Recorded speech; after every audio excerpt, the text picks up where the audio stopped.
September is Library Card Sign-Up Month, and to celebrate, the Oxford Memorial Library is having a bookmark design contest.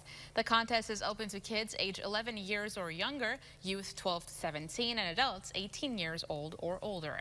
You can use any type of material you want to create the bookmarks as long as it is 8 inches by 2 inches in size. Library Director Nancy Wilcox says the overall goal of this initiative is to encourage people to sign up for a library card if they don't have one or if they've never considered getting one. She says in an era of misinformation, libraries can be a breath of fresh air. I'm thinking libraries are more important than ever with everything that's going on. It's important to be able to come and get actual information and do the research. You cannot believe everything you hear on the internet. The library card will also give you access to the more than 40 libraries in the 4-county library system.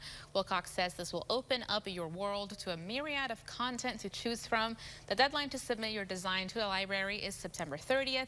The winning bookmark will then be printed and offered to library patrons. For more details, you can visit our website.